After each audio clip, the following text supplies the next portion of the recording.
And we're continuing with the 10th chapter of An Acceptable Time by Madeleine L'Engle. A bright fire was built in a circle of stones in the center of the tent. The smoke hole had been opened, and blue tendrils of smoke rose up and out into the night. Anarel brought Polly something hot to drink, and it warmed the cold which had eaten deep into her marrow. "Did you have rain this afternoon?" she asked. "Yes, rain came," Corrales said. Polly sipped at the warm, comforting drink. She was still shivering with cold, and Anarel brought another fur to wrap around her legs. Bishop Kalubra reached out to touch her wet head. She was so exhausted that she lay down, wrapped in the warm fur, and fell into a deep sleep. Whether it was strain from the swim or from something in the warm drink, she moved immediately into dreaming. In her sleep, she was the center of a bright web of lines joining the stars and yet reaching to the earth, from her grandparents' home to the star-watching rock to the low hills to the snow-capped mountains. Lines of light touching Bishop Kalubra and Corrales, Tav and Cub, Anarel and Klep, and all the lines touched her and warmed her, lines of power, benign power. Then the dream shifted, became a nightmare. The lines were those of a spider web, and in the center Zachary was trapped like a fly. He was struggling convulsively and ineffectually, and the spider threw more threads to tie him down. Zachary's screams as the spider approached cut across her dream. She woke up with a jerk. "Are you all right?" Anarel asked anxiously. You need more sleep," Tav said. She shook her head. "I'm okay." "Blessed child," the bishop's voice was caressing. "We know about Zachary's abducting you. Could you tell us more?" "Well," she was still chilled to the marrow, "I don't think I can leave Zachary there." It was not at all what she had expected to say. "Polly," Bishop Kalubra spoke gently but commandingly, "tell us." Briefly, she reviewed her attempted conversations with Tynak, with Zachary. When she had finished, Tav leaped to his feet in a rage. "So this Zach took you to save his own life?"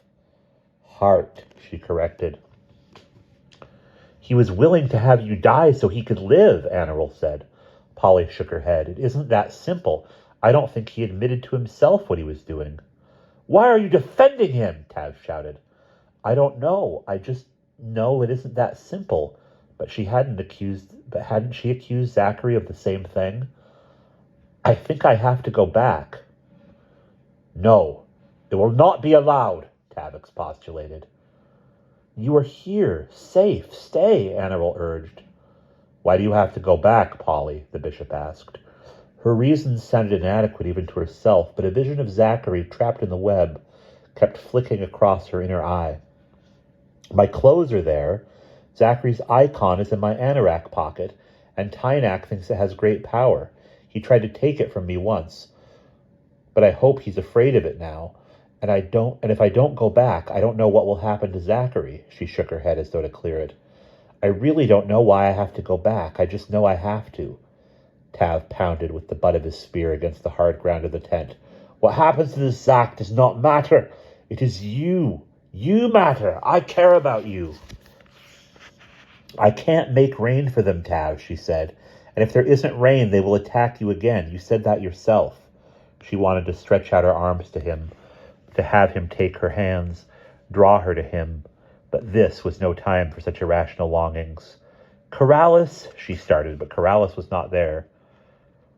"He has gone to the Standing Stones," the bishop told her. "Didn't you see him leave? He gestured for Og to stay here in the tent and then went out." "But he will come back?" Polly asked anxiously. "He will come back," Anarel assured her. "It is the place of power. He needs to be there." Polly bit her lip, thinking, if Tynak believes I have goddess-like powers, he'll hold off. The icon has a terrific effect on him. Bishop, what else have I got? She thought. Well, there's a flashlight in the anorak pocket, one of those tiny ones with a very strong light, and a pair of scissors, and a little notebook and a pen, and some other stuff. Tynak will never have seen any of those before. "Notebook and pen?" Anarel asked. "Like Bishop's, to write with?" "Yes." "Corrales is the only one I know who can write, and he writes only on rock or wood, and his real wisdom is not written. It is kept here." She touched first her forehead, then her heart. "What do I have to give you? Oh, look! Bishop gave me this after I cut my finger." She reached into a small pouch at her side and brought out a gold pocket knife.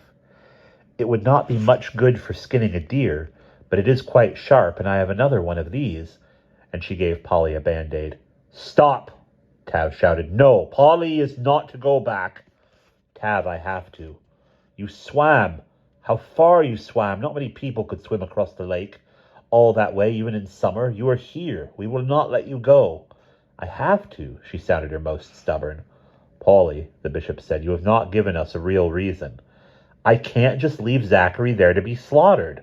Why not? Tav demanded. I can't. If Tynak thinks I'm a goddess, maybe I can stop him. Tav shook his head. You! They will sacrifice you!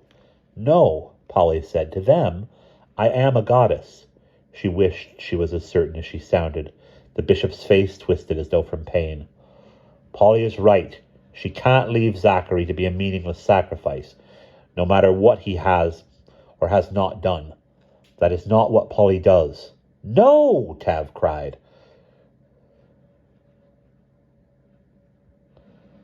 Corrales returned, pushing aside the tent flap. Bishop Harron is right. Polly is right. We cannot let the young man be sacrificed. It will not bring rain, and we will have sold a life and gained nothing. Polly's life, Tav said. It is not expedient that one man should die for the sake of the country, the bishop said. Or it is never expedient that one man should die for the sake of the country, the bishop said. We will gather all our warriors together, Tav started. They are many more than we are, Corrales pointed out. I won't have people fighting over me. People would get hurt or killed. It wouldn't do any good, Tav. You mustn't even think of it. You had rain here today. Maybe there'll be another storm, one across the lake. That's what we need, Corrales said. Because of the position of the mountains and the currents of the wind, we will have rain here far more often than across the lake. But it is possible that rain will come, not just a storm, but a rain all over the lake and shores. Yes, Polly agreed. Rain, not fighting, rain. Corrales looked at her thoughtfully. I lay on the capstone and listened. The stars are quiet tonight. I hear only that Zachary is to be saved. I don't understand, Tav's voice was savage. Nor I, Corrales replied. I know only what I hear. Polly asked. You consult with the stars? Corrales frowned. Consult? No, I listen. For advice? No, not so much for advice so far. He paused. Direction? The bishop suggested. No, the stars are lines of pattern, and those lines touch us as our lines touch each other. The stars do not foretell, because what has not happened must be free to happen, as it will. I look and listen and try to understand the pattern. The bishop nodded. The story is not foretold. The future must not be coerced. That is right. Corrales looked at Polly gravely. If you are going to return to Zachary, it is time. Tav turned to the bishop. You would send Polly back? There is no would, the bishop said. Polly looked at him, nodding. It is what I am going to do, Tav said. Then I will take you in my canoe. Anirul said, you will need something warm to wear. I will give you my winter tunic. Thanks, Polly said. I'll need it. I go with you, Tav, Anirul continued. I have talked much with Klepp, hoping to find a way to rescue Polly. He told me of a small island not far from the village, hidden by the curve of the land. From there it is only a short paddle. Klepp! Polly had almost forgotten the young man with the broken femur. Is he better? Corrales smiled. He is better. His fever is gone. The broken flesh is healing cleanly, but it will be weeks before he can walk. Perhaps Polly should talk with him, Anirul suggested, before she goes back to his tribe. Corrales nodded in approval. Yes, that would be good.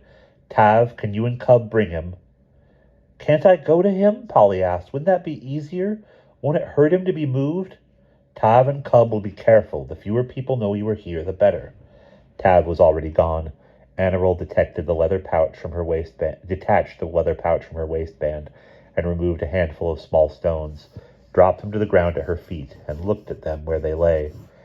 If we lose one, we lose all. Her voice was soft. Bent down to touch another stone. If we save one, all things are possible. touched another. The stars will guide. Trust them. And another.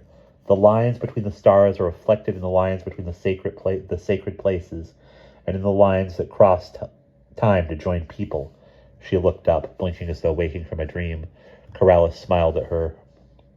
The stones are well read. Animal smiled back. They read true. Annie, dear, the bishop looked at her searchingly.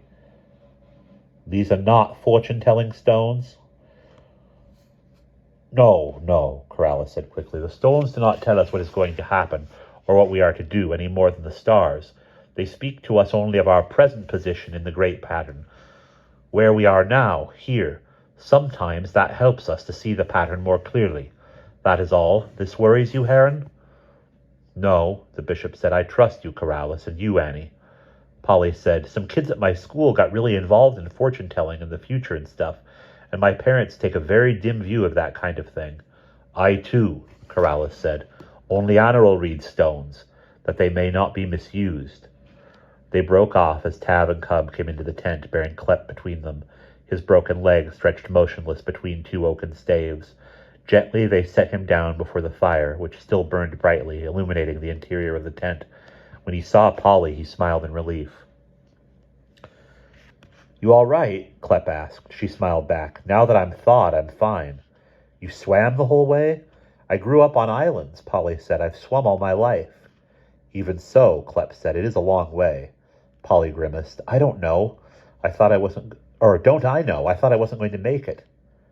And you are going back. She squatted beside him. Clep, tell me, if I don't go back, what will happen to Zachary? He in turn asked. We had no rain today on my side of the lake? No, not a drop. He made an unhappy grunt. Then there will have to be a sacrifice. Zachary? Yes. But they will wait till the full moon. Yes. 2 nights from now, Corrales said. Polly, Og will go with you. If you need help, send him. Like you, he swims like a fish. However, Polly, know that we are with you. The lines between the stars and between us are like telegraph lines, Bishop Calubra supplied. This won't mean anything to you, Corrales, but in our time we can send words across lines. Faxes, Polly suggested. If you will keep your heart open to us, Polly, the lines too will be open. Corrales, the bishop pulled himself up, waving his arms. I have just had a thought. He looked around the tent, letting his gaze rest on Clep, then returned to Corrales. You don't want to keep Clep here as a prisoner of war or a slave or anything like that, do you? No, he is free to go as soon as he is healed. If he is well enough for Tav and Cub to have brought him here, he is well enough to be put in a canoe with Polly. Let us send him back with her. Then she will be the goddess who has rescued Clep. Clep burst into delighted laughter. Ha! That is splendid! How strange! I do not want to go. He looked at Anarel, and she returned his gaze steadily, and the line of love between the two of them